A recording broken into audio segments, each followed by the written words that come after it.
Chers amis, bonjour et joie nouvelle de nous retrouver dans notre émission Ta parole est vérité. Aujourd'hui, nous célébrons le dernier dimanche de l'année liturgique. Alors, l'année liturgique, je vous rappelle, c'est l'année liturgique chez nous, les catholiques, commence avec le temps de l'Avent. Le temps de l'Avent, on va commencer dimanche prochain. Après le temps de l'Avent, avec le temps de l'Avent, on se prépare à la fête de Noël. Ensuite, entre le temps de l'Avent et Noël, il y aura le temps du Carême, qui va nous préparer à la fête de Pâques. Après la fête de Pâques, on a le temps pascal jusqu'au jour de la Pentecôte. Et entre le temps qu'il y a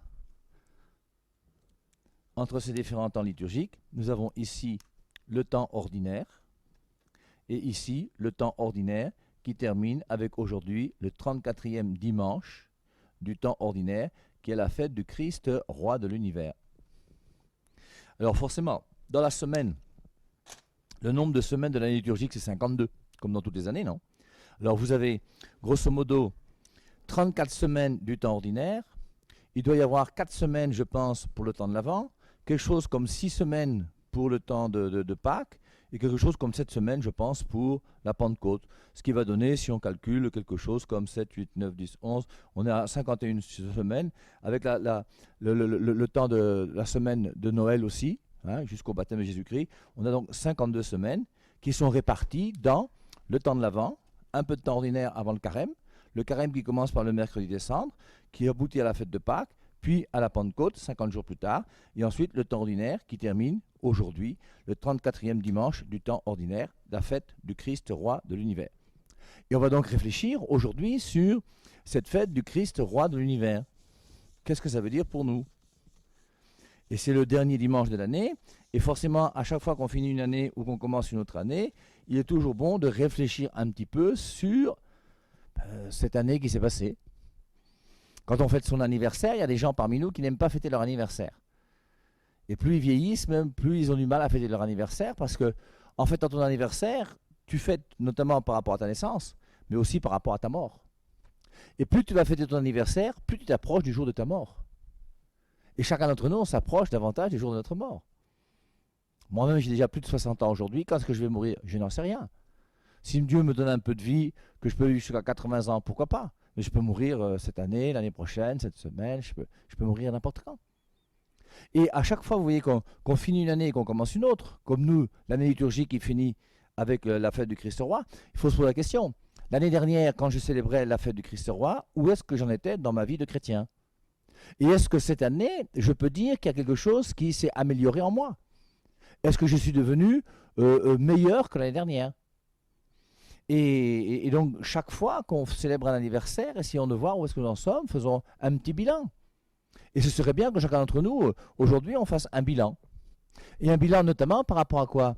Par rapport au Christ qui est roi. Christ qui est roi, ça veut dire quoi?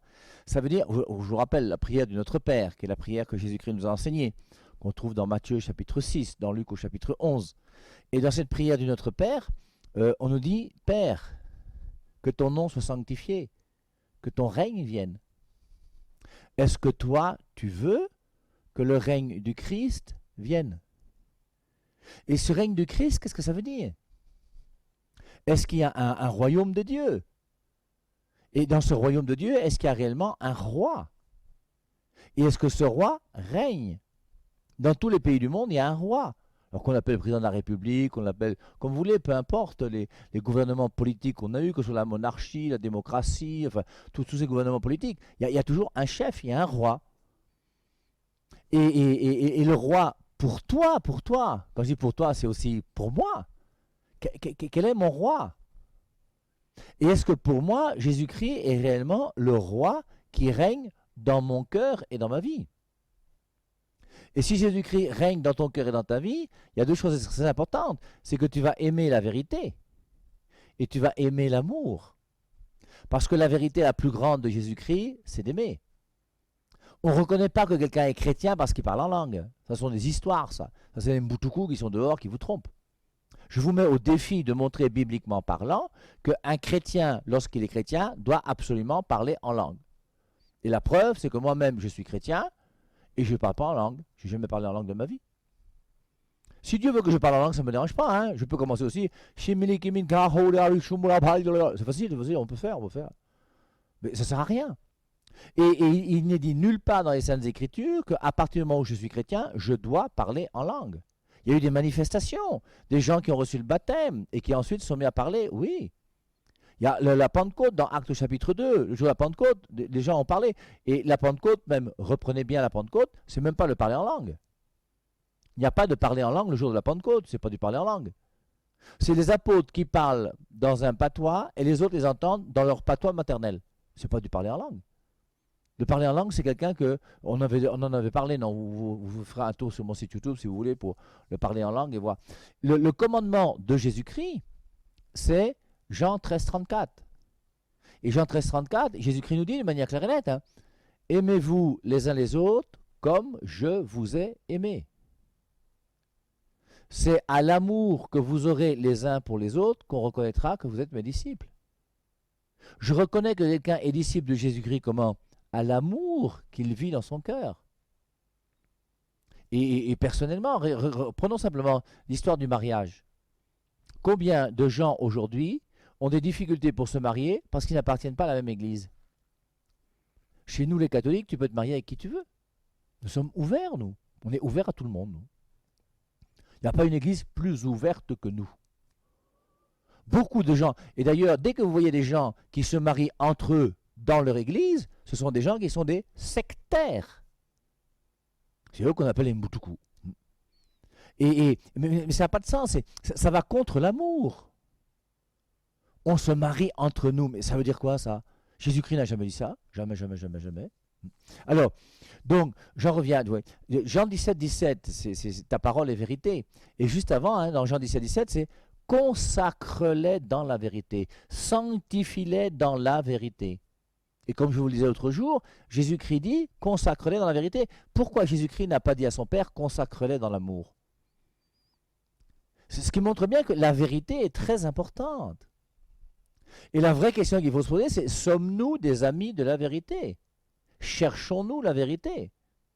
Et je vous rappelle, 1 Timothée 3,15, l'Église est colonne et appui de la vérité. La vérité se trouve où? Dans l'Église, et non pas, premièrement, dans la Bible, comme le croient malheureusement beaucoup de chrétiens aujourd'hui, qui sont malheureusement dans l'erreur.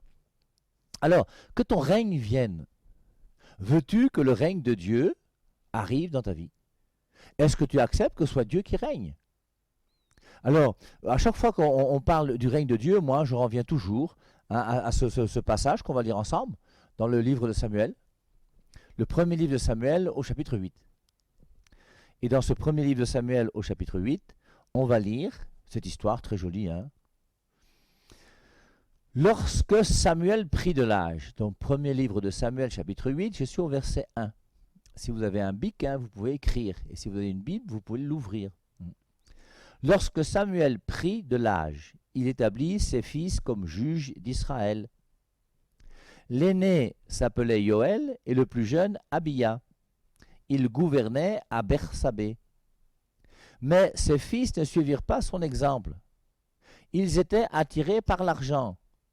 Et au lieu de rendre la justice, ils acceptaient des cadeaux. Alors on voit des gens qui sont corrompus. Alors il faut se poser la question, est-ce que c'est ton cas? Est-ce que toi, aujourd'hui, tu fais partie de ces gens qui se comportent mal? Ses fils ne suivirent pas son exemple. Ils étaient attirés par l'argent. Es-tu attiré par l'argent? Et une chose qui est sûre, c'est que nous tous, nous aimons l'argent. Moi-même, j'aime l'argent. Mais l'argent, je ne l'aime pas comme un but dans ma vie. Je l'aime pour que ce soit au service de ce que je dois faire. Je vous rappelle que l'argent est un très bon serviteur, mais un très mauvais maître. Et avoir de l'argent, ce n'est pas un péché. Donc, mais ses fils ne suivirent pas son exemple, ils étaient attirés par l'argent. 1 Timothée 6,10, la racine de tous les maux, c'est l'amour de l'argent. Et pour s'y être adonnés, certains ont perdu leur âme. Il y a des gens qui ont perdu leur âme à cause de l'argent. Vous connaissez aussi le passage de Matthieu chapitre 6, versets 24 à 34. Il faut choisir entre Dieu et l'argent. Il y a un choix. Et Dieu passe par l'argent, bien évidemment. Mais ses fils ne suivirent pas son exemple, ils étaient attirés par l'argent, et au lieu de rendre la justice, ils acceptaient des cadeaux. Alors je ne sais pas, quand on parle de justice, là, on pense à des magistrats.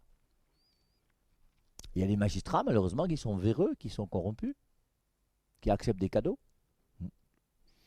Donc, ils acceptaient des cadeaux. Tous les anciens d'Israël se donnèrent rendez-vous chez Samuel à Rama. Donc, tous les anciens d'Israël, c'est quand même un bon petit groupe. Hein. Ils lui dirent, tu es devenu vieux, et tes fils ne marchent pas sur tes traces. Il est temps que tu nous donnes un roi pour qu'il nous gouverne, comme le font toutes les nations. Donc, ces anciens arrivent, voient le prophète Samuel, et lui dit, il est temps que tu nous donnes un roi pour qu'il nous gouverne, comme le font toutes les nations. Voilà qui ne dit plus à Samuel. Alors quand on a dit ça, Samuel il n'est pas très content. Donne-nous un roi pour qu'il nous gouverne. Samuel se tourna donc vers Yahvé. Et Yahvé dit à Samuel, c'est très joli, hein, écoute tout ce que te dit ce peuple, car ce n'est pas toi qu'ils ont rejeté, c'est moi. Ils ne veulent plus que je règne sur eux. Alors, j'espère qu'on se comprend bien. C'est pour ça que moi, je vous ai toujours dit que le premier roi d'Israël, ce n'est pas Saül. C'est Saül ensuite, hein, c'est 1 Samuel 9. On va choisir Saül comme roi d'Israël. Mais le premier roi d'Israël n'est pas Saül. Le premier roi d'Israël, c'est Dieu. Et c'est Dieu qui a gouverné son peuple. Il l'a pris, c'est un peuple qu'il a pris à part. Le peuple d'Israël a un roi. Et c'est Dieu qui règne sur le peuple d'Israël. Et c'est Dieu lui-même qui, en tant qu'il gouverne le peuple d'Israël, va donner des lois. Et les lois qu'il va donner par Moïse dans Exode au chapitre 20. Et ce sont les lois de Dieu. C'est le doigt de Dieu qui a écrit les 10 commandements qui sont donnés au peuple d'Israël parce que c'est Dieu qui commande. C'est Dieu qui règne sur le peuple d'Israël. Et maintenant, qu'est-ce que le peuple dit? Il va voir donc le Samuel. Tu es devenu vieux et tes fils ne marchent pas sur tes traces. Il est temps que tu nous donnes un roi pour qu'il nous gouverne, comme le font toutes les nations. Voilà qui déplut à Samuel. Donne-nous un roi pour qu'il nous gouverne. Samuel se tourna donc vers Yahvé, et Yahvé dit à Samuel, écoute tout ce que te dit ce peuple, car ce n'est pas toi qu'ils ont rejeté, c'est moi. Ils ne veulent plus que je règne sur eux. Aujourd'hui, nous célébrons le dimanche du Christ roi. Et toi, mon frère, toi, ma sœur, vous qui m'écoutez ce matin, voulez-vous que Dieu règne sur vous?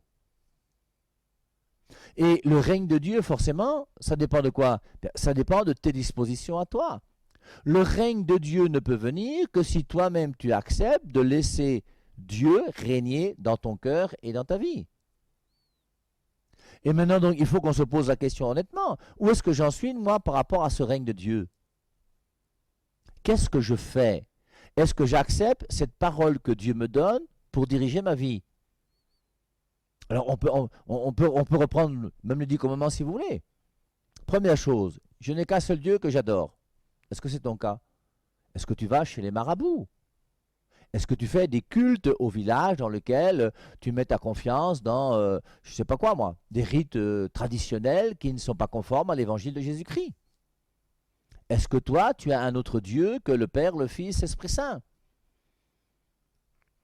Donc, et nous avons aujourd'hui malheureusement des gens qui vont à la messe chaque dimanche, mais qui vont toujours chez les marabouts.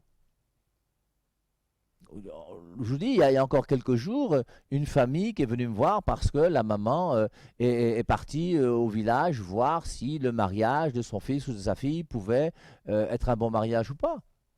Et elle dit qu'elle est chrétienne. Elle n'est pas chrétienne, c'est une païenne. Et tu ne peux pas vouloir dire que je mets ma foi en Jésus-Christ, je crois en Dieu le Père Tout-Puissant, et croire en même temps au marabout. Ce n'est pas possible. C'est pas possible. Et quand tu vas chez les marabouts, ce n'est pas le règne de Dieu qui se réalise en toi. Alors, on peut prendre tous les exemples qu'on veut. On peut prendre les exemples par rapport à la corruption, puisqu'on dit que le Cameroun est un pays corrompu. Où est-ce que j'en suis, moi, par rapport à la corruption? Est-ce que je trouve que c'est normal? Est-ce que moi-même, je corromps les gens? Est-ce que j'accepte de signer des faux papiers pour avoir un peu d'argent? Est-ce qu'on me donne des fausses missions et puis c'est mon per diem sur ça et je sais pas quoi? Comment est-ce que je fais? Est-ce que par rapport à l'argent, est-ce que je suis clair? Par rapport à l'amour, Quels sont les jeunes garçons et les jeunes filles aujourd'hui qui croient à la virginité jusqu'au jour du mariage chrétien? Regardons ces jeunes qui vont à la messe chaque dimanche. Et dès que tu rentres à la messe, qu'est-ce que tu fais? Mais tu commences par te connecter sur WhatsApp. Et pendant que le prêtre dit « Reconnaissons que nous sommes pécheurs », comment vas-tu? As-tu bien dormi? Je ne peux pas aller à la messe le dimanche avec mon téléphone allumé, c'est pas possible. Soit tu laisses ton téléphone à la maison, soit tu le mets dans ta poche, mais tu l'éteins quand tu entres dans l'église. Et tu le rallumes quand tu sors de l'église. Et tu prends ce temps que tu gardes pour Dieu. Et après tu t'étonnes, toi. Tu vas à la messe chaque dimanche. En allant à la messe chaque dimanche, pendant que la cérémonie a lieu, toi tu es là dans les divers. Il y a même des gens qui vont à la messe et qui chattent leurs voisines. Et quand toi-même tu vas à la messe et que tu es là avec ton téléphone ou que tu n'es pas attentif à ce qui se passe, mais tu vas sortir de l'église en ayant commis un péché encore de plus que si tu n'étais pas allé à la messe. Et il ne faut pas, vous voyez, que la messe pour moi, c'est simplement la forme. Alors, il faut aller à la messe, donc je vais à la messe, au nom du Père, du Fils, Atara, et tout ça, tac, je sors. Donc, que chacun d'entre nous, on se pose, est-ce qu'on veut que le règne de Dieu arrive dans notre vie? Et ce règne de Dieu va être lié forcément à sa parole, à son enseignement. Et est-ce que sa parole et son enseignement, je veux en vivre dans ma vie? Voilà la vraie question qu'il faut se poser. Dans l'évangile d'aujourd'hui à l'église, on nous propose l'évangile de Jean au chapitre 18. Et dans l'évangile de Jean au chapitre 18, on nous dit, en ce temps-là, Pilate appela Jésus et lui dit, Jean 18, l'arrestation, Jean 19, la mort, 21, la résurrection. Donc Jean 18. En ce temps-là, Pilate appela Jésus et lui dit, es-tu le roi des Juifs?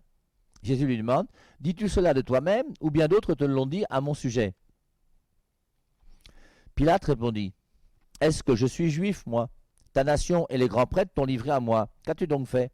Jésus déclara, ma royauté n'est pas de ce monde. Si ma royauté était de ce monde, j'aurais des gardes qui se seraient battus pour que je ne sois pas livré aux Juifs. En fait, ma royauté n'est pas d'ici. Pilate lui dit, alors tu es roi? Jésus répondit, c'est toi-même qui dis que je suis roi. Moi, je suis né, je suis venu dans le monde pour ceci, rendre témoignage à la vérité. Quiconque appartient à la vérité, écoute ma voix. Jésus-Christ se trouve face à un roi. Enfin, il y a l'empereur romain, qui est le roi de l'Empire romain. Et cette hégémonie de Rome qui est partie un peu partout, qui a annexé des pays, c'est pourquoi? C'est parce qu'il avait une armée solide. Et l'Empire romain est un empire conquérant.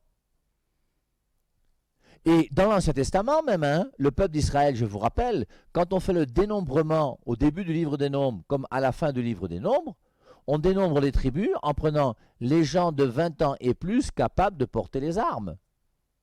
Et dans l'Ancien Testament, la loi de l'Ancien Testament est liée même à l'armée d'Israël. Et il y avait un roi qui régnait. Et Saül faisait des guerres. Salomon, ils défendaient leur pays et ils étaient en guerre. Et il y avait, on se souvient dans le livre de l'Exode au chapitre 17, Moïse qui est sur la montagne. Pendant que le peuple d'Israël lutte dans la vallée contre les ennemis, quand il a les mains qui sont levées au ciel, le peuple d'Israël gagne. Quand il est fatigué et qu'il dépose les mains, le peuple d'Israël perd. Et Our et Aaron qui seront à côté de lui vont l'asseoir sur un caillou et chacun va lever la main de Moïse en la tenant pour qu'il puisse avoir les mains levées au ciel pour que l'armée gagne. Et dans l'Ancien Testament, il y a eu des guerres. On a pris la ville de Jéricho. On a la ville de Haï. Relisez l'Ancien Testament.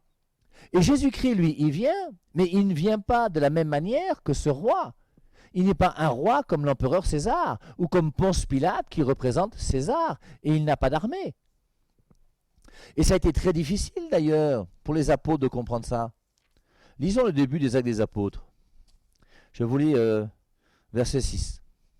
Eux donc réunis demandèrent, alors c'est Jésus-Christ ressuscité, juste avant qu'il monte au ciel avant l'ascension. Eux donc réunis demandèrent, Seigneur, est-ce en ce temps que tu rétabliras le royaume pour Israël?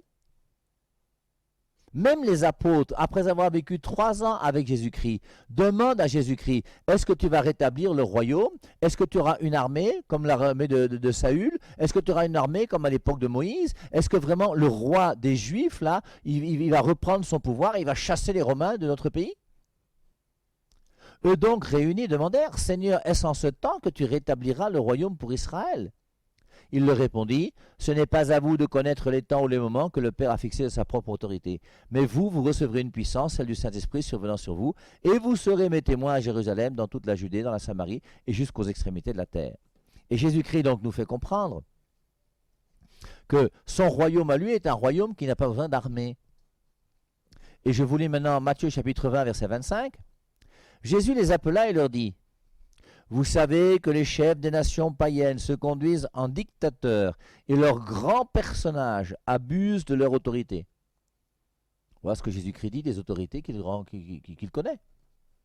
Vous savez que les chefs des nations païennes se conduisent en dictateurs et les grands personnages abusent de leur autorité. Cela ne devra pas être chez vous. Si l'un d'entre vous veut être grand, qu'il se fasse votre serviteur. Et si l'un d'entre vous veut être le premier, qu'il soit votre esclave. Tout comme le Fils de l'homme n'est pas venu pour être servi, mais pour servir et donner sa vie en rançon pour la multitude. Est-ce que tu connais le prénom du gardien qui ouvre ton portail? Je reprends ma question, ça paraît peut-être bizarre, mais est-ce que tu connais le prénom de la personne qui ouvre ton portail? Tu as un gardien chez toi. C'est peut-être une société que tu as prise ou quelqu'un que tu as employé. Est-ce que tu sais, si tu l'as employé, où est sa maison? Est-ce qu'un jour, tu es allé chez lui? Alors c'est vrai, quand ce sont des sociétés où les gens tournent régulièrement, c'est plus compliqué. Mais sinon, quel est ton comportement avec les employés? Est-ce que tu es simple ou est-ce que tu mets une barrière pour montrer que c'est moi le boss, vous êtes d'un côté, moi de l'autre, Tanga Sud et Tanga Nord? Comment est-ce que je vis ma vie comme chrétien? Ce règne de Dieu, c'est magnifique quand tu vois un boss qui prend son petit déjeuner et qui un jour invite le gardien à prendre le petit déjeuner avec lui. Alors, c'est vrai qu'après, quand tu donnes comme ça à quelqu'un, souvent il prend jusque-là. Donc c'est pour ça qu'on préfère ne pas le faire. Mais en tant que chrétien, comment est-ce que je me comporte? Et dans le royaume de Jésus-Christ, la manière de se comporter, c'est laquelle? C'est laver les pieds de ses apôtres. Jésus-Christ a montré, lui, qui est l'autorité. L'autorité suprême, c'est lui le roi des Juifs. C'est le roi des rois, comme dit le livre de l'Apocalypse aujourd'hui. Puisque dans la deuxième lecture, ces livres de l'Apocalypse, on présente Jésus-Christ comme le témoin fidèle, c'est-à-dire celui qui a été crucifié, premier d'entre les morts, celui qui est plus fort que la mort, et le roi des rois. Et Jésus-Christ, c'est le roi des rois, c'est lui qui gouverne le monde. Le monde appartient à Dieu et le monde n'appartient pas à Satan. C'est Dieu qui est le roi des rois. Satan fait croire qu'il est quelqu'un, mais il n'est rien. Et est-ce que moi j'accepte d'entrer dans cette manière de penser, cette manière de vivre de Jésus-Christ qui fait que Jésus-Christ a lavé les pieds de ses apôtres? Vous les hommes là, qui êtes avec votre femme là, est-ce qu'un jour tu as lavé les pieds de ta femme? On va commencer une nouvelle année liturgique. Il y aura le temps de l'Avent avec Noël. Ensuite, ce sera le temps du Carême. Et pendant la Semaine Sainte, le jeudi saint, Jésus-Christ va laver les pieds de ses apôtres. Ce jour-là, moi, je vous ai proposé, à vous qui m'écoutez depuis si longtemps, que le jeudi saint aussi dans votre maison, vous, les hommes qui êtes le chef de famille, vous puissiez laver les pieds de votre femme et de vos enfants. Mais faites-le, prenez une cuvette, prenez une serviette. Bon, dites à votre épouse et à vos enfants de se laver les pieds d'abord pour qu'ils ne soient pas trop sales quand même. Mais d'une manière que ce symbolisme de lavement des pieds soit quelque chose de réel. Et relisez, si vous avez l'occasion aujourd'hui, Jean chapitre 13. Et en relisant Jean chapitre 13, le lavement des pieds, hein, eh bien, vous verrez, Jésus-Christ qui lave les pieds, Pierre va se frustrer. Il va dire, mais Jésus, c'est quoi ce comportement-là? Lui, c'est le chef de l'Église. Et en tant que chef de l'Église, il sait que il y a quand même une autorité à avoir. C'est pas normal que le chef puisse laver les pieds des autres. Et Jésus-Christ va éduquer Pierre.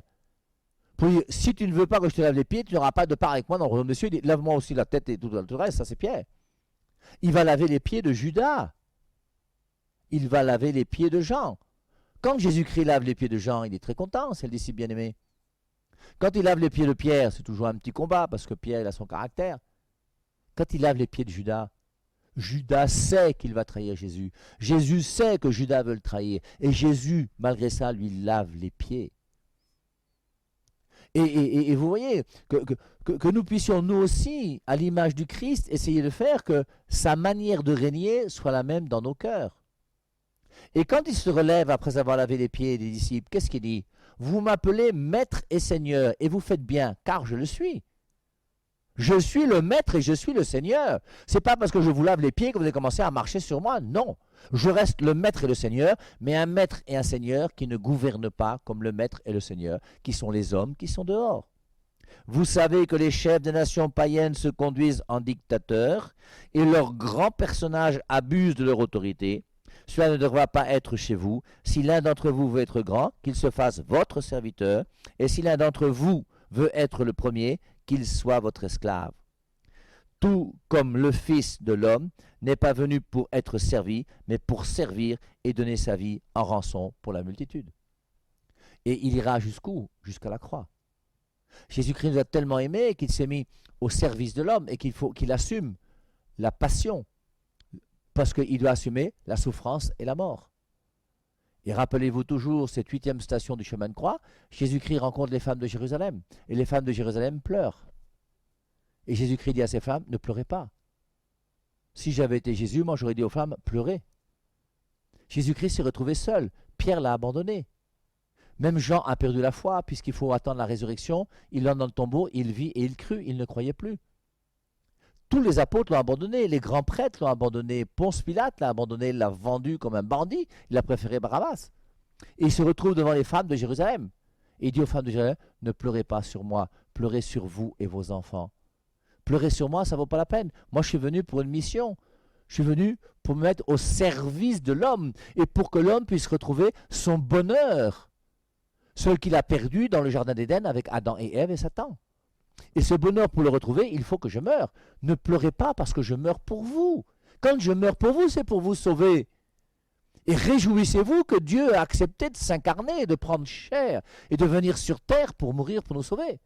Mais pleurez sur qui? Sur vous et vos enfants. Et vous et vos enfants, c'est qui? C'est vous qui savez que moi, Jésus-Christ, je suis venu sur terre. Mais vous ne voulez pas que moi, Jésus-Christ, je règne sur vous. 1 Samuel 8. Le peuple a demandé un roi, il ne veut plus que Dieu règne. Et nous, aujourd'hui, mes amis, est-ce que nous voulons que Dieu règne dans nos vies? Et qu'on puisse se poser cette question, donc, au terme de cette année. Après, une nouvelle année va commencer dimanche prochain avec le temps de l'Avent. Et donc, est-ce que réellement nous cherchons que ton règne vienne? Et en disant, c'est notre Père aujourd'hui, quand tu seras à la messe, ou en le récitant, quand tu vas le réciter dans ta chambre, que ton règne vienne. Oui, que ton règne vienne, et qu'il vienne dans mon cœur en premier lieu, et dans ma vie, pour que moi aussi j'apporte ma parcelle du royaume des cieux sur la terre. Bon dimanche, et à dimanche prochain. Bye bye.